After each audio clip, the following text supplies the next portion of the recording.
video today is brought to you by Dossier.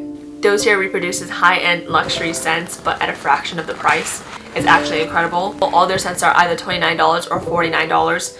I have with me today Aquatic Lime and Fruity Honey. This Fruity Honey scent smells so good. I'm wearing this one right now and I've been meaning to develop an everyday scent, so hopefully this is the one for me. Dossier is also amazing because you can try any scent and return it within 30 days if you find out that you don't like the scent. You get a full refund, no questions asked. When you get your perfume, you get a little information card about it. So for Fruity Honey, its top notes are blackcurrant, green leaves, middle notes honey, nectarine, base notes peach and vetiver, and is inspired by Jo Malone, the Nectarine Blossom and Honey Cologne. Dossier is able to maintain the same high quality by cutting expenses such as the infamous brand tax. Highly recommend Dossier if you're interested, if you're looking for a new scent. You can use my discount code in the description box below that Dossier has shared with you all to get a discount on your first purchase. Thank you for your time, for listening, and now let's get into the video.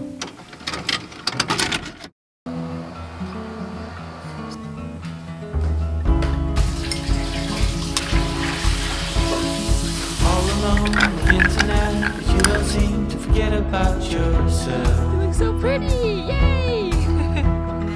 Wondering how it could go so wrong, but you didn't call for help. But let me tell you about the trees and the seas, how it's all connected. The flowers and the birds and bees, the northern lights, yeah, we're all affected. Now that's my favorite towel. Watching, pray, pray, pray, I'm breathing in.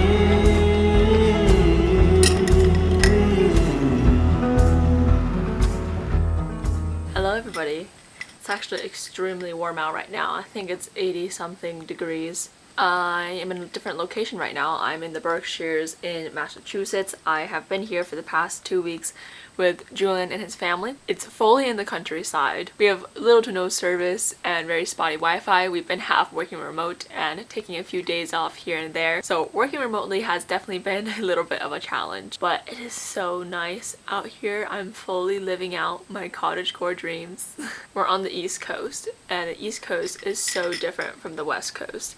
I've always been really obsessed with the West Coast. The insane nature out there, the sea salt hair. The West Coast has this wild nature to it, but I definitely have a newfound appreciation for the East Coast that I did not have before because it is so lush and green here and the rolling hills are so pretty. We spent the day on the lake yesterday for Julian's birthday, which was incredibly fun, and the lake was so calm and nice. There are so many plants I'm looking at right now, and there are bees and butterflies flying around everywhere. It's been really nice and really peaceful, and I'm really grateful that I got to come along with Julian's family to the Berkshires because this is something they've always done while Julian was growing up. So I got to have a little peek into his childhood, and we got to celebrate his birthday and also his mom's birthday, so that was a lot of fun as well. Today is actually our last full day here. Jill and I are starting to talk about plans for September when our tentative return to office date is. We might actually be returning to office in September, although now I don't know because Delta variant cases are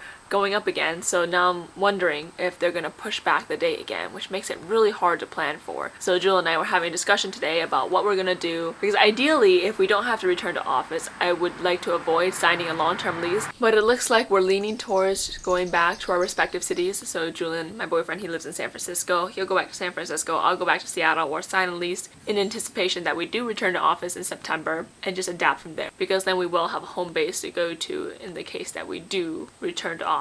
So if that is the case, look forward to some Seattle apartment tours coming onto this channel again. I'm considering living in Ballard, maybe Fremont.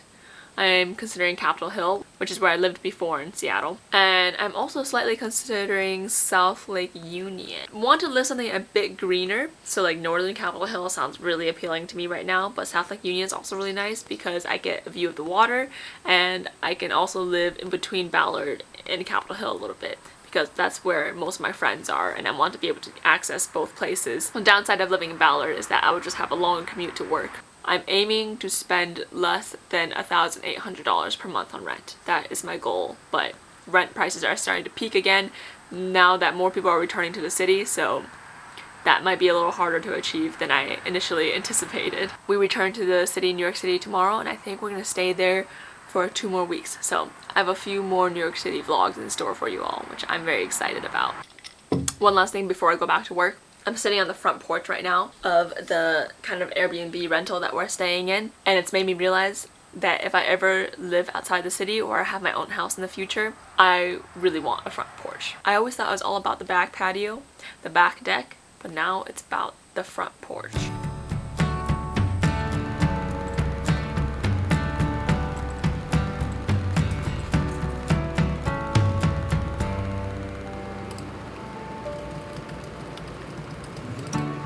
Sat on the roof, you said you tried to explain. You told me all your secrets, then you said it would rain. Taking a bit of work breaks, I thought I'd give you all a little tour of the place we're staying at. That is the main building that we are staying in, and we have some cow friends across the street. House has a few entrances. The front door and front porch that I was sitting at earlier is over there, but we typically enter through the side back area. This is the side of the house. There's a little patio out here where we like to eat. That's the solarium. That also has a dining table. This house has a lot of dining areas, and this is the side door that we use to enter the house most of the time. When you first go in the house, there's this little mud room, which is actually so handy because you can take your shoes off here and not get the rest of the house dirty. And there he is, waiting for me to come inside. Hi, Otis. Hi, Odie. Hi. There's Julian working, but he's focusing, so I have to whisper. This is the main living room area. That's where I've been working. Come over here. This is the kitchen. And the kitchen is so cool. There's a lot of tiny little knickknacks all over this house. This kitchen has this wire frame at the top holding a bunch of random pans and tools. And this stove is really interesting. Very cottagecore, very country. This is the aesthetic that takes over my Sims homes, and now I'm living in it in real life, temporarily. There's Ginger, Julian's aunt's dog. This window looks out onto the back patio, and this is the solarium where another dining table is, but Julian's uncle is working there. There's a little breakfast nook here. If we go straight ahead, there's another kind of living space here with 2 couches, a lot of books, and these doors open up to the side of the house, and there's also a hammock to relax on. But there are way too many bugs to just sit still in a hammock, so we actually haven't used that at all. If you go around back here, there is a whole nother living space. And they even have some gym rings. Going back around, there is yet again another dining table. There are so many dining tables. That is the front door that you can go out on to go to the front porch. Coming around here, we have another living space, but we haven't used this space at all. It smells a little musty, if I'm being honest. But look at the archway. I love archways in houses. This is the bathroom that Jewel and I have been using. This vintage, funky looking mirror is kind of cool too. This little office room that's attached to the room that Julian's parents are staying in. And originally we wanted to work from home in this room, but weirdly it doesn't get the Wi-Fi signal. So we had to move downstairs. This is the room we've been staying in, which is terribly messy. But I really like the bedding they have here. Like this light blue and sage green combination. I think I'm gonna have to replicate this in the next apartment that I'm living in. There's another bedroom across the hallway over there where Julian's aunt and uncle are staying. But yeah, that's a tour of the place. It's a really cool place. It's really big. We had a lot of people staying here, so we kind of did need a big place.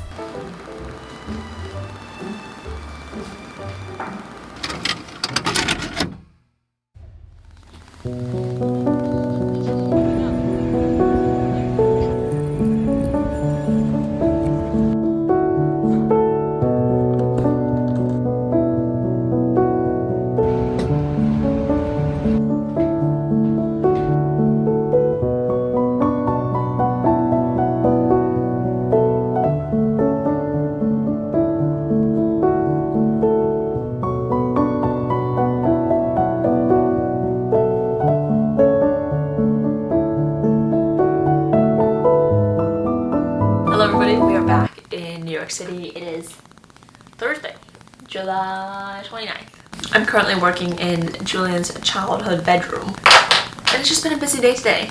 It is 3:52 p.m. This is the first time I'm talking to the camera. I went to a yoga class. I used to use ClassPass very regularly when I lived in Seattle pre-pandemic, and I noticed that they were having a 2-week free trial since ClassPass is starting to open up again. All these workout studios are starting to open up again, so I signed up for a yoga class. I signed up pretty last minute. I was thinking about it last night, but then I didn't sign up until this morning, like 2 hours before. I showed up and I was the only person there. There was supposed to be another person there, but they canceled last minute, so it was just me and the instructor. And at first I was a little nervous. I was like, this is a little weird, this is a little awkward. But then I ended up getting a private yoga class, which was so cool. He corrected so much of my technique, and I'm going to try to remember everything that he corrected so that I can carry it forward in my practice. I might go back into the New York City office next week. I didn't go in today, and I'm probably not going to go in tomorrow because I don't have an insane number of meetings, and I wanted to do some unpacking in between our work meetings. So for now, working at the home office for a bit. I think we're going to be in New York for maybe 2 weeks, and then this weekend Julie and I, we have to have lots of discussions about what our plan is going to be for the rest of August, because our return to office date is September 7th. I might have already talked about this, but I feel like they might push it back again with the Delta variant cases going up again, so I'm not sure if I should head back and sign a long-term lease quite yet. I'm really looking forward to having my own place again and having a home base instead of moving around so much. So part of me really does want to go back as soon as possible.